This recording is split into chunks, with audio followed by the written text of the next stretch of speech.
Bonjour mesdames et mesdames, et bienvenue dans la Caravane Passe. Pierre Petit pour vous servir. Bonjour Benoît. Bonjour. Alors, aujourd'hui, je vous propose la recette extraordinaire du yaourt maison à la confiture maison des fraises du jardin de la maison. N'est-ce pas Benoît? Alors, pour faire un bon litre de yaourt maison... À la confiture maison de la fraise de jardin de la Voilà, maison. nous avons besoin d'un petit pot de yaourt. Un petit pot de yaourt que voilà. Petit pot de yaourt, oui, que l'on va lui-même obtenir grâce du lait. au... Grâce au lait. Lait que lui-même on obtient grâce au pis de la vache.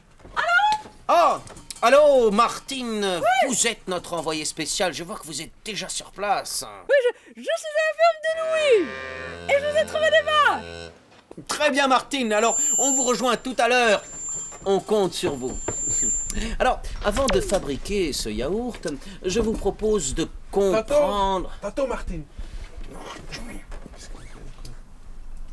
Martine est à la ferme.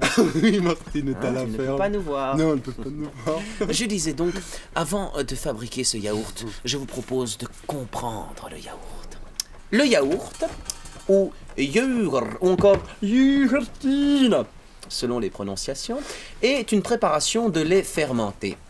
Et c'est dans la région du centre de l'Eurasie que l'on observe l'origine du terme yaourt. Jurmark, qui signifie littéralement épaissir le lait. Alors, mise en situation, Benoît.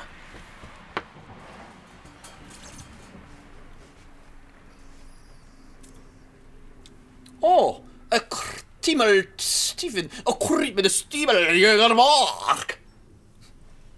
Traduction, oh, mais votre yaourt est très épais, on dirait que c'est du yaourt.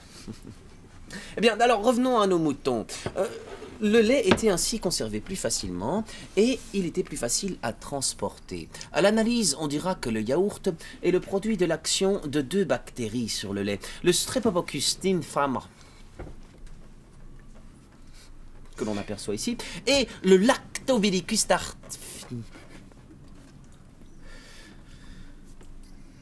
que l'on aperçoit ici. Alors, maintenant que l'on a compris le yaourt, je vous propose de comprendre le lait du yaourt que l'on a déjà compris.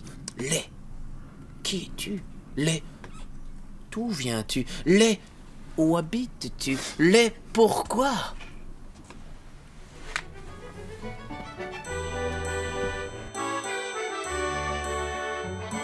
Papa, c'est quoi cette bouteille de lait?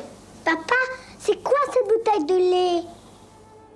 Le lait est un liquide blanc opaque sécrété par les glandes mammaires des mammifères femelles pour nourrir leurs petits.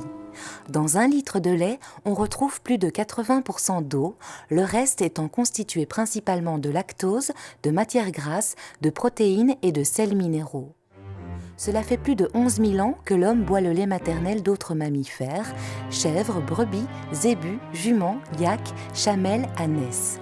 D'entre tous, la vache se taille une place de choix. La vache est un mammifère ruminant et herbivore de la famille des bovidés. Son compagnon est le taureau, son petit, le veau. Pour avoir du lait, la vache doit véler après une gestation de 9 mois. Elle produira ensuite 15 à 30 litres quotidiens, 10 mois durant. Les bovins ont accompagné l'homme une belle partie de son histoire, l'aidant à labourer son champ, lui offrant son lait transformé en beurre, en yaourt, en fromage. Et les peuples les plus différents l'ont fait intervenir dans leur religion.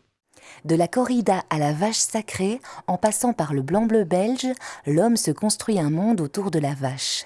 Des espèces sont croisées et sélectionnées au fil des siècles. D'un côté, les spécialistes du pis. On parle de lignée laitière. De l'autre, des masses musculaires importantes. On parle de lignée de viande. L'exploitation des deux lignées est en expansion continue. À l'origine de cette expansion, des inventions liées au transport et à la conservation, parmi lesquelles la pasteurisation, le traitement UHT, les camions, les emballages, le frigo.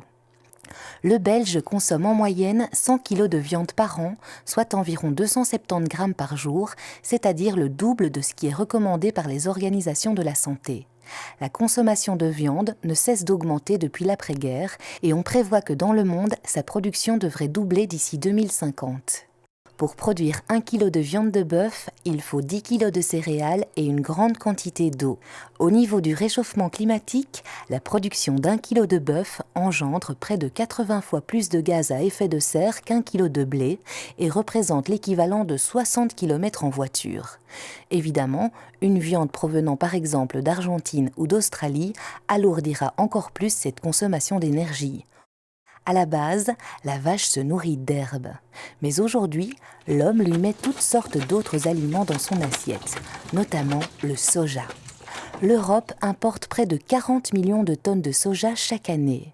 La culture du soja est l'un des principaux moteurs de la déforestation de l'Amazonie, dont 70 000 km² ont été détruits ces 3 dernières années. C'est l'équivalent de 6 stades de football par minute. 70% des anciennes forêts d'Amazonie sont aujourd'hui des pâturages. Si la Belgique décidait de nourrir ses vaches grâce à ses propres terres, il lui faudrait une surface de 28 000 km². La Belgique n'en comporte que 30 545. De plus, la plupart du soja provenant des États-Unis et d'Argentine est transgénique, ce qui signifie que leur ADN est modifié.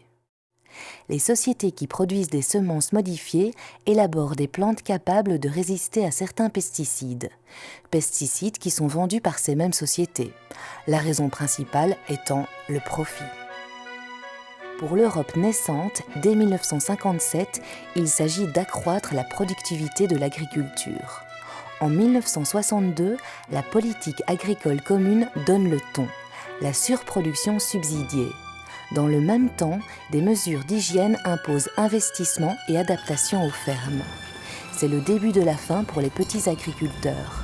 Dans cette course d'après-guerre, le consommateur doit suivre l'expansion de l'offre. On le bombarde de publicité avec un message simple, lait égale santé. Bon, buvons notre lait. Ça nous rendra grand et fort. Toutes les vitamines sont intactes. Geste qui aide votre corps à être de bonnes choses qu'il faut savoir saisir. En 1984, des quotas sont instaurés pour limiter la production à 120% des besoins européens. Depuis cette date, plus de la moitié des exploitations laitières ont disparu. Dans cette même période, les chiffres indiquent une augmentation de rendement par vache passant du simple au double. À la fin du cycle, le surplus est conservé, notamment grâce à la transformation du lait en poudre. Celui-ci peut alors être exporté à des prix hors concurrence pour les producteurs locaux non subsidiés et relativement sous-équipés.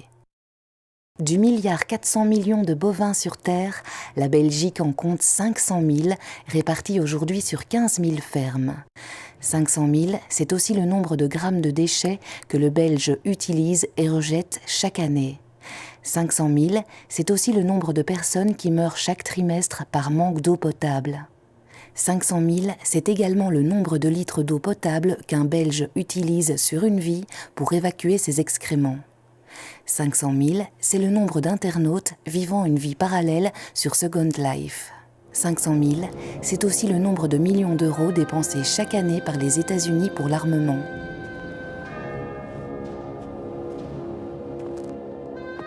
500 000, c'est aussi le nombre de personnes qui, en ce moment, ont un orgasme.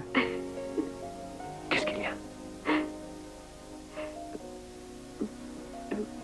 Vous avez une petite moustache. Ah, c'est parce que j'ai bu un verre de lait.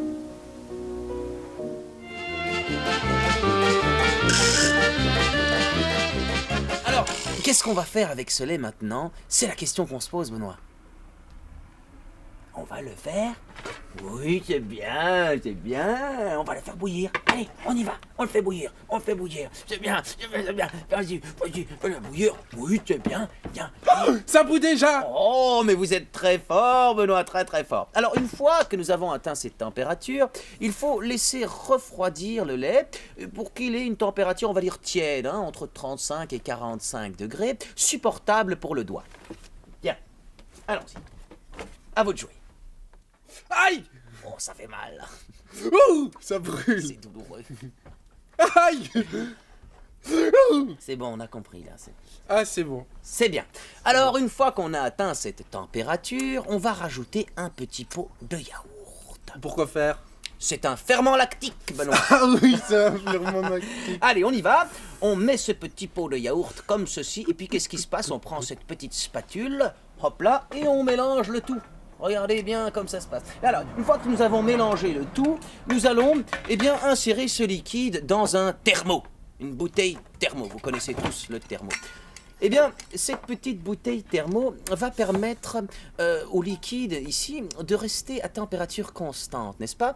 Mais nous allons tout de même l'emmitoufler, n'est-ce pas? J'adore ce verbe, emmitoufler d'une petite couverture, hein? Comme ceci. Et c'est à ce moment-là qu'on va attendre, oui, attendre 5 à 10 heures jusqu'à ce que ce soit prêt pour la dégustation.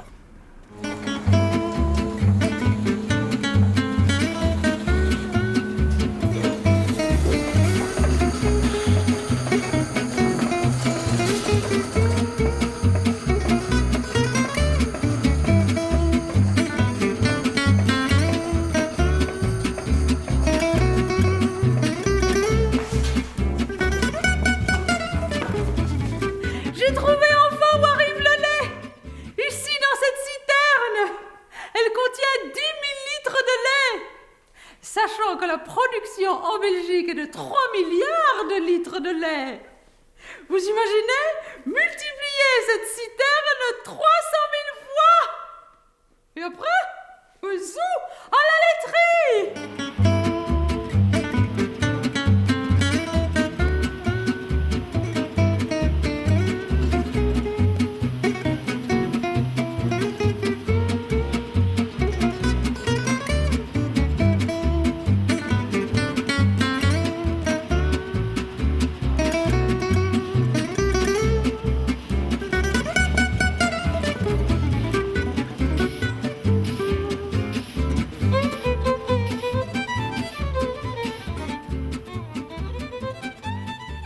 Alors nous voilà enfin prêts, nous voilà enfin au moment fatidique où on va goûter ce yaourt maison. Alors qu'est-ce qu'on fait maintenant, Benoît? On va goûter les yaourts. Exactement. On met le petit yaourt dans ce petit pot, comme ceci, bien, et on va rajouter la confiture maison avec les fraises du jardin de la maison. Oui. Très bien. Confiture maison. Et on va procéder au mélange. Comme ceci, on va mélanger doucement, on va prendre son temps. Oh, mais qu'est-ce qui se passe là-bas? C'est prêt. Allez-y, goûtons, Benoît. Goûtons. Oui. Le yaourt. Goûtons. Oh, il est bon. C'est bon. C'est du yaourt à la fraise. Allez, laissez-moi goûter maintenant, Non. Benoît. Comment ça, non? Non. Mais oui, Benoît. Non, c'est pour moi. Mais si, Benoît. Le mot yaourt. Donnez-le-moi. Non. Donne-le-moi. Hmm. Donne-le-moi, j'ai dit. Non, je le donne pas. Donne-le-moi, j'ai dit. C'est mon yaourt. Donne-le-moi. Donne-le-moi. Donne-le-moi. C'est mon yaourt. C'est moi qui l'ai fait. C'est moi qui l'ai fait. C'est celui que je préfère. La confiture aux fraises. C'était Pierre Petit et Benoît Clampin pour la Caravane Passe. À la semaine prochaine, chers télé... Donne-le-moi. Je dis donne-le-moi. C'est mon yaourt. Non. Tu vas me le donner.